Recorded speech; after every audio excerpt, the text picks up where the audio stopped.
Hello everyone, welcome to Northwest Oregon Fishing Channel. This is Robert, and today I'm going to give you a demo on mooching rig tying.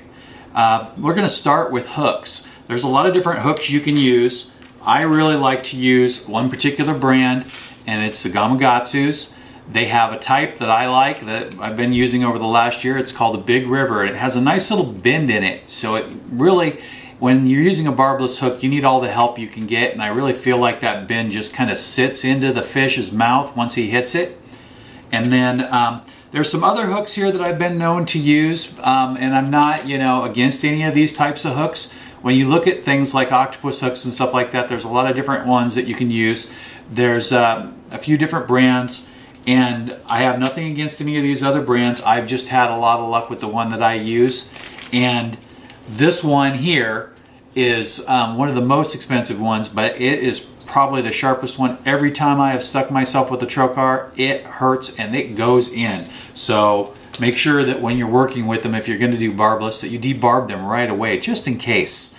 So anyway, we're going to start with our demo line here. So today I'm using a Dacron, which normally we use for sturgeon line, but because it's larger, it's going to show up better on the camera. And for the hook, I'm using a Gamakatsu 8/0 hook. It's a pretty large piece of metal here.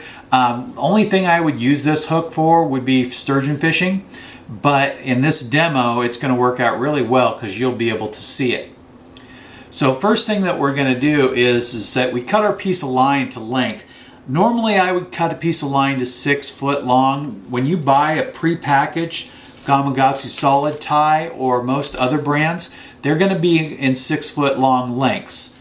And so we like to start with that, but when I'm fishing it, I usually have a 3 foot break in the middle with a bead chains in the middle, so that way it really lets that herring or whatever lure you're using really move freely.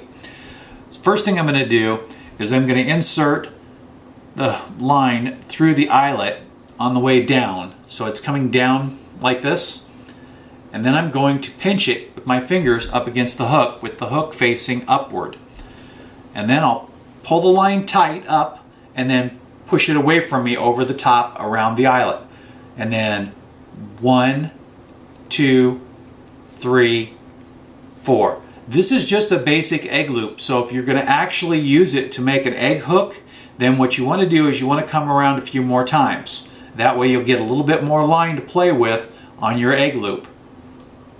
So then I'm going to take the end of the line and I'm going to push it back through the eyelet like this. Now I don't want to push too much through, because the more I push through, the more I have to fight with. So just enough that I can get it through there like that. Try not to let go of anything important. Squeeze it all together and hold that end there until I'm ready to use it. So now I have this line going through here, pinched in between my finger and my thumb. And I grab this one here and I continue to wrap it. So we're going to go 1, 2, 3, 4. So at this point we now have 8.5 wraps, because there's an extra half wrap on the eyelet side to get it to start. So then what I'm going to do, and this is really important with the mono or the fluorocarbon, not so much with the Dacron, is I'm going to grab the line with my mouth and then I'm going to slide it along. And I'm doing two things. I'm keeping it straight, but I'm also getting it wet so that way it'll slide through the knot easier.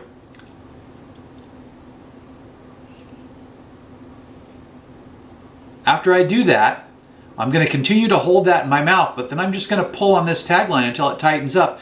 And when I get there, I'm going to release my fingers all at the same time. So that way it just kind of smoothly comes together. That really is one of the hardest parts of the whole thing.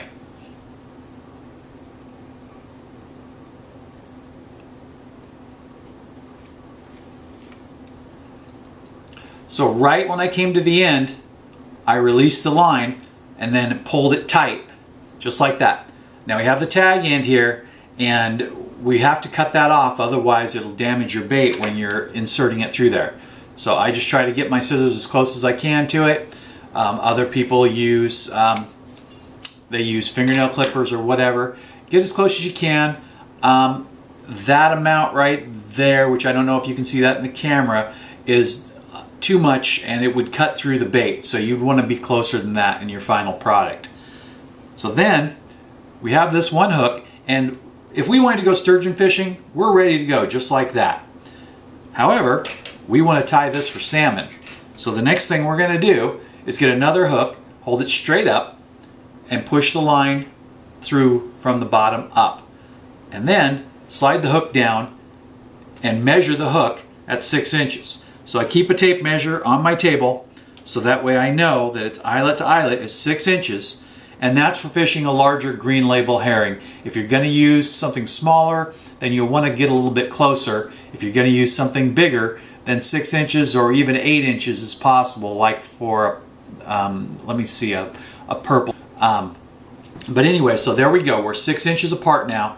I'm going to set the hook behind my hand like this. So that way the hook will not get in my way or get caught up, and it's going to stay back on my hand. It might poke you a time or two, but that just means that you know that it's in the right place. So now I'm going to pull this tight straight up like I did last time and push the line away from me, and that's the half turn, and then 1, 2, 3, 4, like that, and then I'm going to squeeze it and hold on to it tight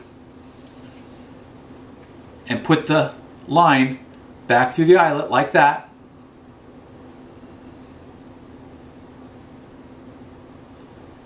Or maybe not.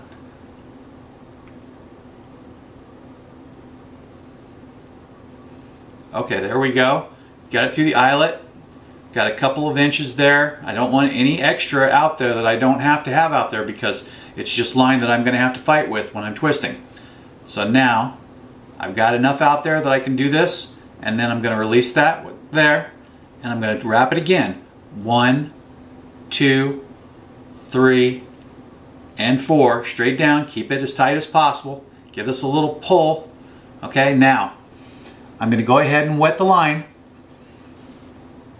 and then I'm going to hold it and pull the tag through until it's tight. When I get right to the end, I'm going to release my bottom finger to release the line so it comes tight. I'm going to do it real fast. Just like that. And that is a standard mooching rig. And if you want, you can make an additional tie the same way to get a third hook on there, which, you know, we don't do very often when we're fishing, but a lot of people swear by that third hook. So leave something out there to really, you know, catch on to that fish when he kind of bites short or swings a little bit short of the thing. And, you know, you get it in his mouth and you're good. All right, thank you for watching, and I hope you enjoyed this demo. Please leave comments and subscribe. If you want to see something particular, if I know how or I can find somebody that's an expert on it, I'll bring it to you. Thank you very much. Have a great day.